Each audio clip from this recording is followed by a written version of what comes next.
Hello everybody, it's Cheryl Lampard here. Welcome to Knitting Knowledge and Pearls of Wisdom, episode 3. And today we're going to talk about basic stitch patterns, selvages, increases and decreases.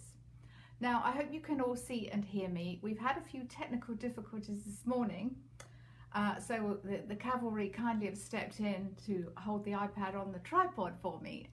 As for some reason I couldn't get my iPhone to rotate on its little tripod to landscape fashion. It was fine when it practiced it as a run through this morning, but when we came to do it, wouldn't work. So if anyone knows what I'm doing wrong, please feel free to drop me a line. Anyway, I'm Cheryl Lampard of Style Matters International. I've always had a passion for knitting and sewing. I used to own a yarn store in Brighton, England. And knitting to me is one of those things I do because I love to do it. It's so therapeutic and de-stressing, which is why I wanted to start these weekly Facebook Lives to help you while we're all sitting at home. The days are getting longer, our hair is getting longer. Some people have said that their waistbands are expanding a bit, but hopefully your knitting knowledge is also expanding, and that's what we're here for. So I'm going to ask the camera to zoom in a bit so we can start. Okay, basic stitch patterns. Last week we talked about, let me get this, I'm putting these here so if you need to look later you can zoom ahead and go to the bits that you want to follow up on. Okay, basic stitch patterns. You already know knit and purl. They're the two most important stitches that you need. I showed you last week how to bring in some color changes, and I also showed you how to do some ribbing using both knit 1, purl 1 and ribbing, and knit 2 and purl 2. And I did say at the same time that if you change the way you do that on the second row, because when you do a rib you knit the knits and purl the purls, and on the reverse side you do the same, you knit the knit, you purl the purls. But if you make just one small change on that, you get a very different look, which is this. This is seed stitch, and here we actually do the reverse. We knit the purls and we purl the knits on the second row. It still is the same either side, but you get a very different fabric. And look too actually at the size. I cast on the same amount of stitches. There's 16 stitches there, but this is much wider because there's no stretch. There is in this. And also it's shorter in height because it's a more dense stitch. But I'm going to show you how to do that. And it's a really nice effect. It's very good on hemlines when you don't want them to curl, and edges if you don't want them to curl and they're going to be seen. So I've already done a few rows here of seed stitch. I'm going to call it seed stitch here in certain patterns, and certainly there seems to be a difference in language between British knitting and American knitting. My British books call this moss stitch, American books call it seed stitch. You just have to check if you're using a specific pattern what it tells you to do. So even if it says moss stitch but it's knit 1 purl 1 each row, or purl 1 knit 1 on the row coming back, then you know that that's seed stitch. Just follow what it tells you to do. But I'm going to show you how to do this because it really is so simple. So we're doing a knit stitch to start off with, then we're bringing our yarn forward to do our purl stitch. Yarn, sorry I went a bit fast there. Knit stitch, yarn over, pull through and off the needle. Bring your yarn forward to do your purl stitch, and as you can see, if you look at the row below, this is a purl stitch. If we were doing rib we would purl that. We're not, we're doing seed stitch, so we're going to knit that. Here we have a knit stitch, we're going to purl that. So every row is knit 1 purl 1, but you're purling the knits and knitting the purls. That's all you're doing. Purling the knits, knitting the purls. And it's a very nice way of adding some depth to a garment. It's also a good one, there you go, so if I do that row on the way back I'm going to purl my knit stitches, knit my purl stitches. Another useful way of using this is where you want a bit more durability, because it's quite a dense fabric. It makes quite a dense fabric, so it's good for places that get wear. Once you're more advanced, if you ever try doing a sock, this is a good stitch pattern on the heel of a sock, which obviously gets a lot of wear. While we're talking about knit one, purl one, rib type patterns, I'm just going to move this over a section. There is another way of doing making some interest in your rib just by twisting the stitch. I'm going to show you this too. So this is our standard knit one, purl one rib. I'm keeping your mind alive today because we're going back now to knitting the knits and purling the pearls.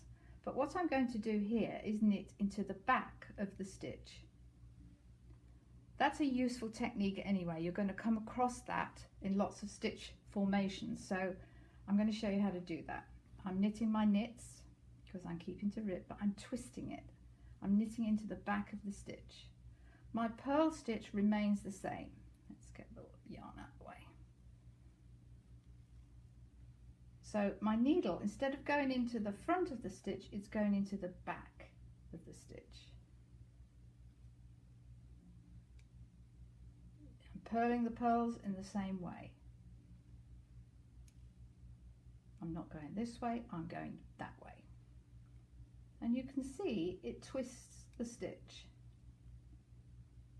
You'll still get the stretchiness that you get with a rib. It's just another way of, I think it makes the knit stitch a little bolder, stands out more. And sometimes that's quite a nice decorative feature, knitting into the back of the stitch. I'm purling the same way. But sometimes you'll see that you need to knit into the back of the stitch, so this is a good way to practice it. Purling my purl stitches, knitting into the back of my knit stitches. Purling my purl.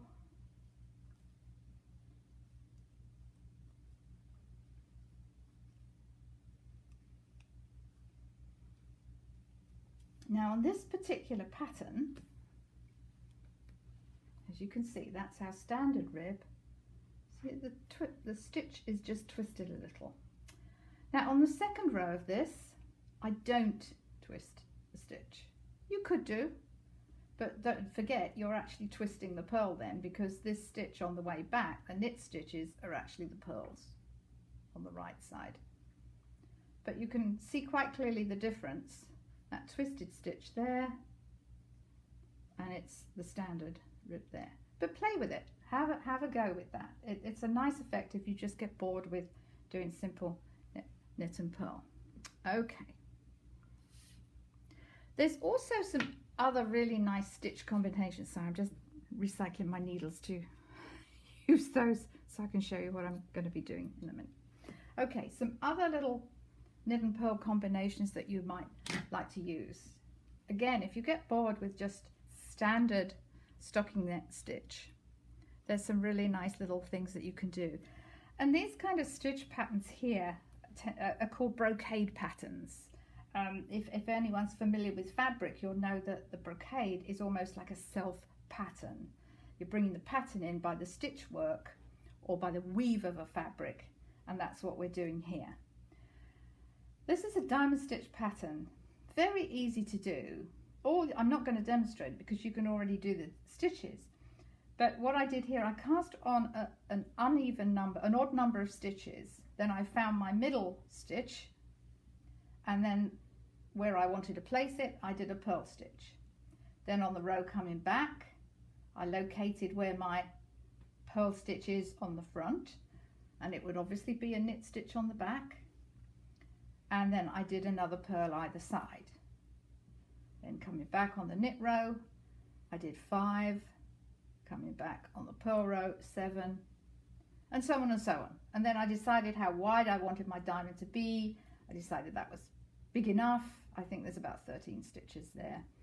So then on the row on the wrong side, on the row coming back, I went down to 11, then 9, and so on and so on.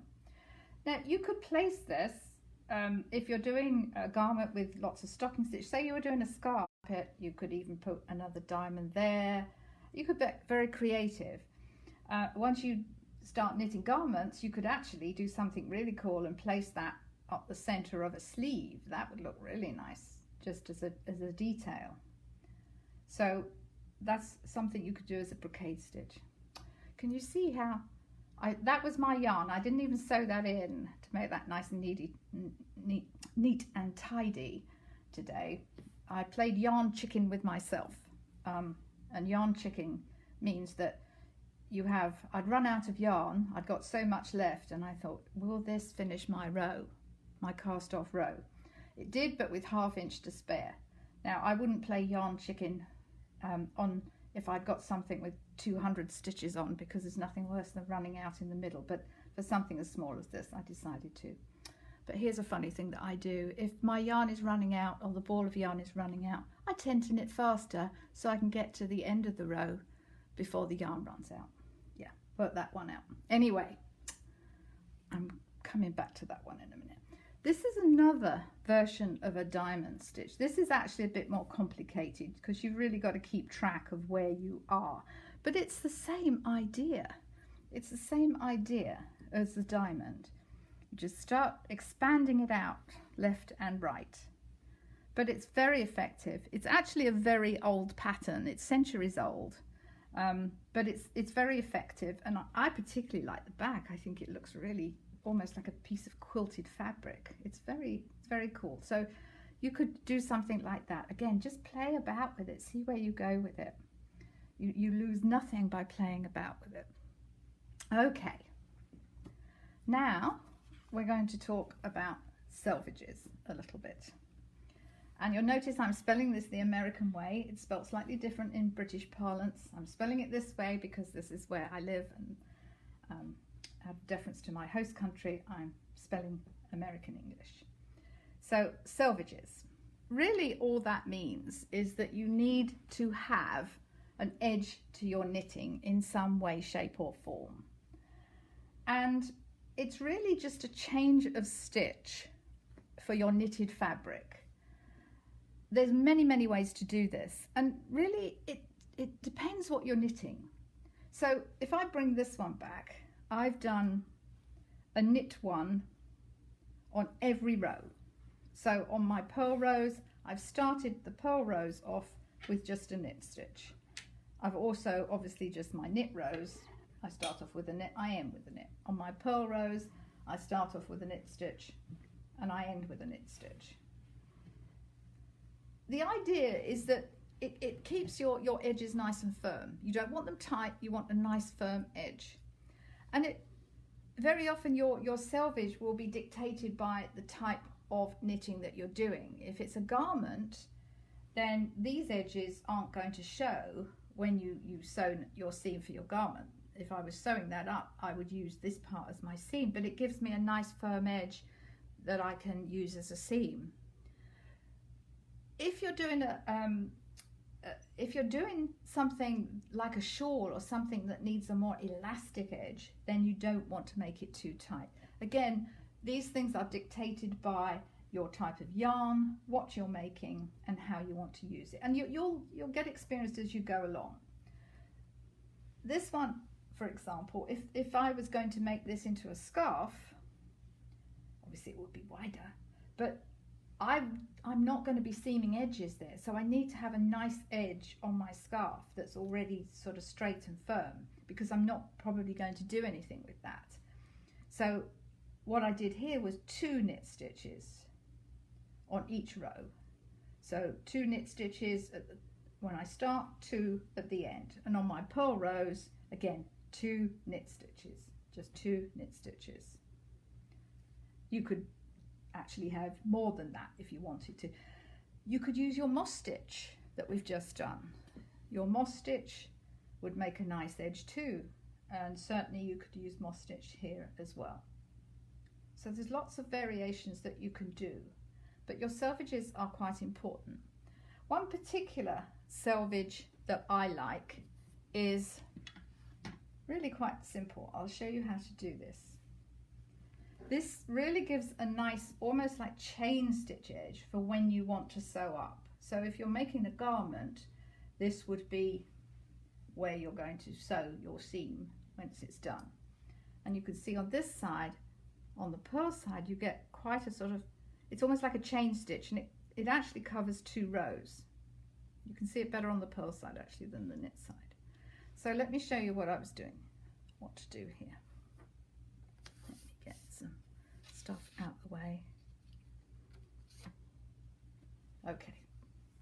What I'm going to do, I'm slipping the first stitch knitwise. And then I knit the rest. And again, slip stitch is a really useful stitch. You're going to come across that in patterns. I'm going to knit to the end of the row. So every row, this is just stocking stitch or stockinette stitch. So my first stitch is a slip stitch. You just slip it from the left needle to the right needle. Okay.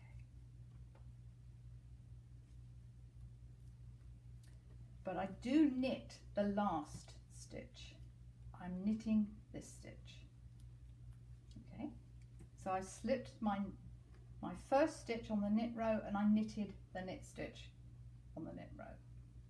So when I turn round to do my purl row,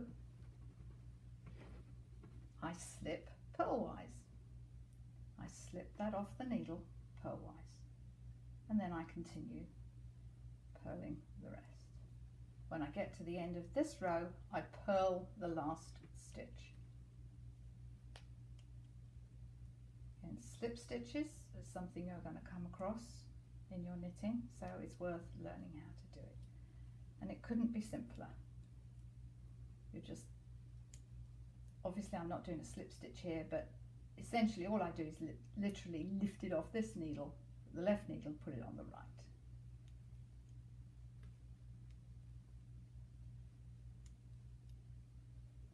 And you get a nice sort of chain stitch edge here, which I'm at the end of my purl row, so I'm going to purl this stitch.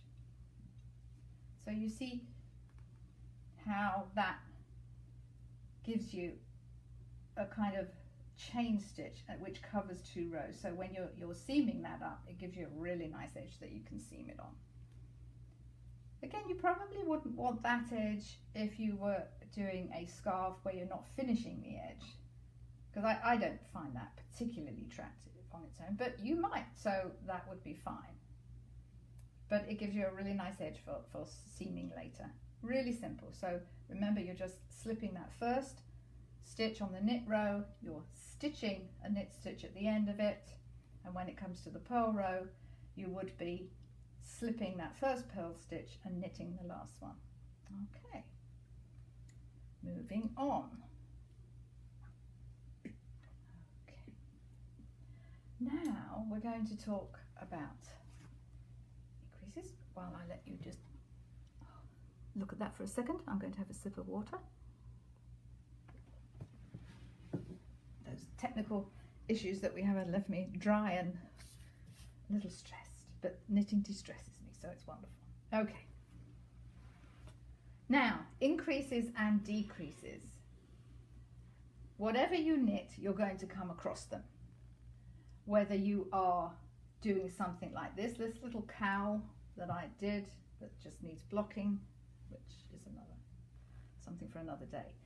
But as you can see, that has increases to get the shape. It's a very gentle shape, but my increases there are actually worked in the work. You can't really see where they are, and that's the whole purpose of that. They're in the stitches somewhere. I think we did this with yarn overs to get this nice lacy effect, but there's a very subtle increase there. So it doesn't matter really what you're doing. This cowl, I like cowls, as you can see, even just to get these kind of bubbly shapes, and there's decreasing and increasing going on, a bit more advanced than just doing it on the edge of a garment, but nevertheless there's increasing, decreasing. This isn't to make the shape bigger, because actually it's the same number of stitches that I cast on and then I bound off. This is just to get the shape. So of this particular stitch pattern, these nice sort of bubbles. But you're going to come across a tiny strange little sleeve. You are going to come across increases and decreases in a lot of things, in particular sleeves and anywhere that you need to shape a garment. And there are many ways that you can do your increases. Again, you can do them at the sides, you can do them in the pattern. Now, typically for a sleeve or a garment, a body of a garment where you're increasing to get shape into it, and really that's why we're using increases and decreases. It's purely a matter of getting shape. And I did this strange little sleeve just to show you. It's a bulky yarn for such a tiny sleeve, but I've used everything here in terms of how I want to shape it. So I worked a few rows of rib, then I started to increase. And I don't know if you can see, I've done it, I'll show you, I'll demonstrate in a minute. I've done the simplest type of increase. It's called a bar increase. And I did it on the first stitch of every, I think, 6th row. Okay. Then I got to the width that I wanted, and I needed to start decreasing. If you're going to decrease more than 1 stitch at a time, probably more than 2 stitches at a time, you're going to actually cast off, you're going to bind off.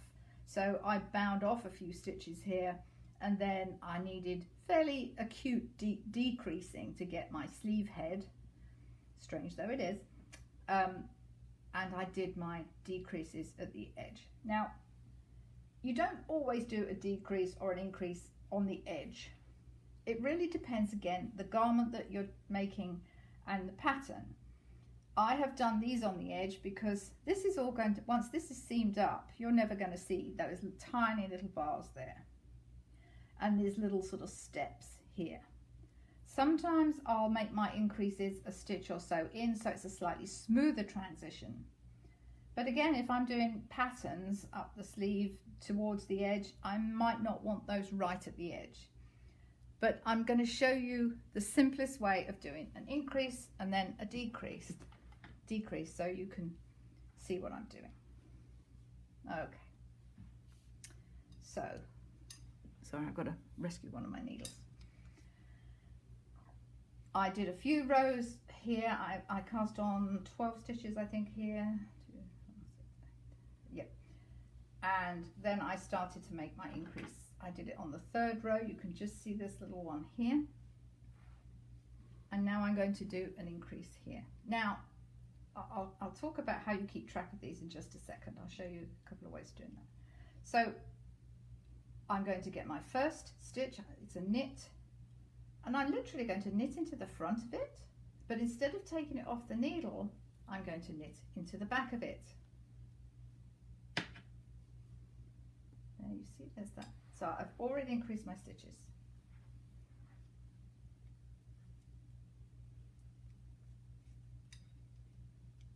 Okay.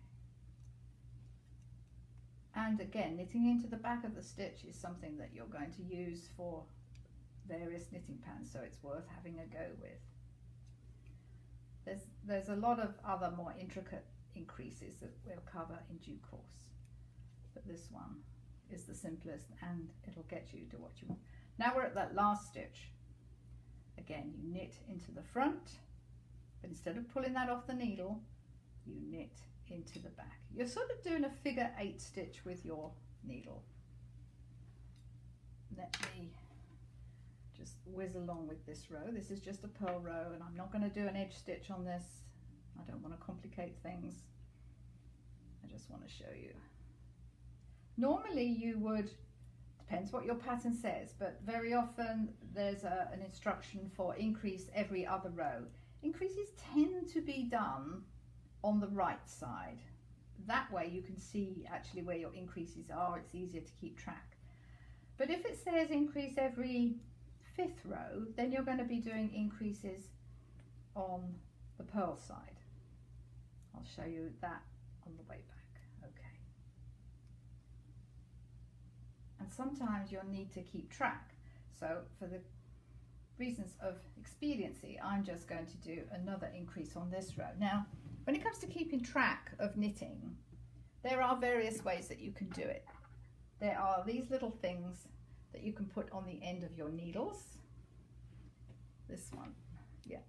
You slot them on the end of your needles, and then you can roll the numbers up when you knit a row, or every 4 rows.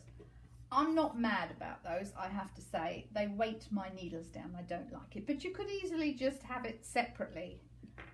They are a bit small, so if you lose it down the back of the sofa, they're a bit harder to find. This type of thing, I particularly like the clicker. So every time you've done a row, you just click it.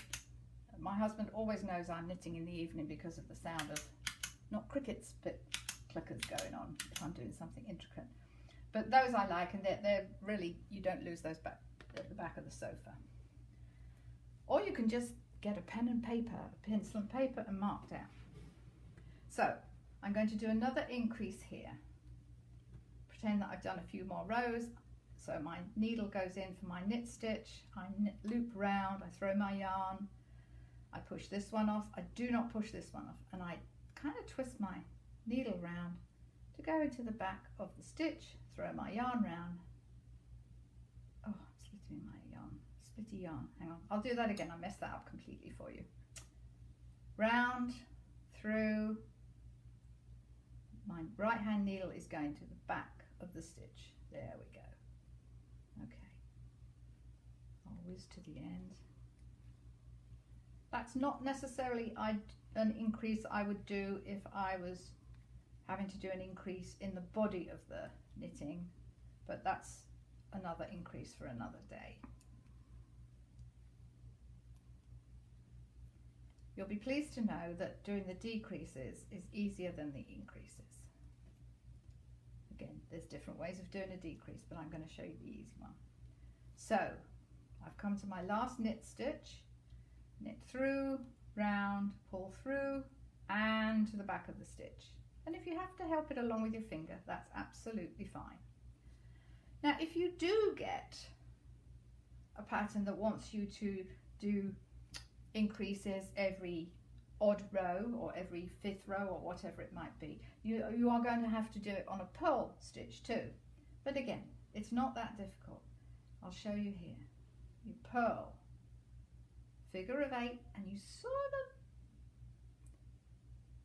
go through the back of the stitch. You're pulling it round. I'll show you that again because it's actually a little bit harder than the, let me do a few purls for you.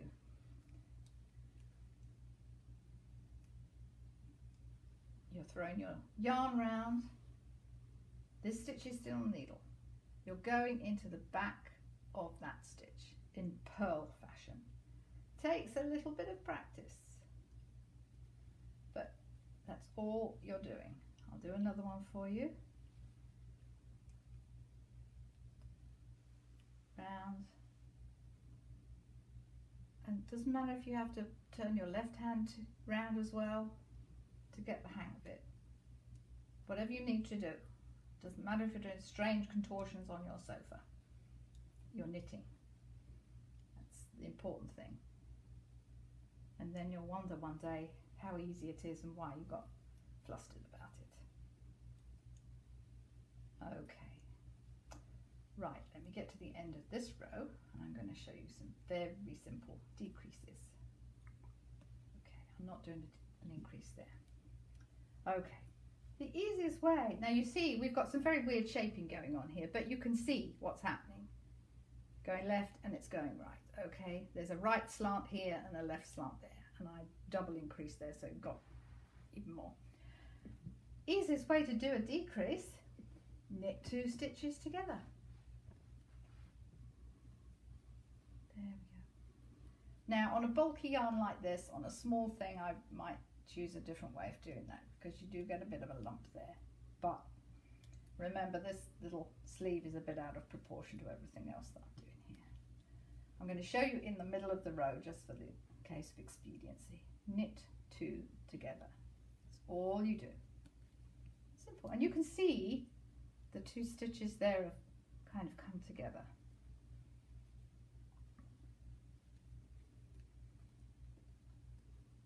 Get to the end of the row. I'll do another one, and then I'll show you how to do the purl decrease. Exactly the same. I'm just doing it a purl stitch. It's going to be a very strange shaped sample. Never mind. Knit 2 together, off, round, and pull that off. Oh, that was a bit tight. And I split my yarn. Try not to split your yarn, but there we go. Okay, I'm going to lose that. Purl 2 together. Easy, easy, easy.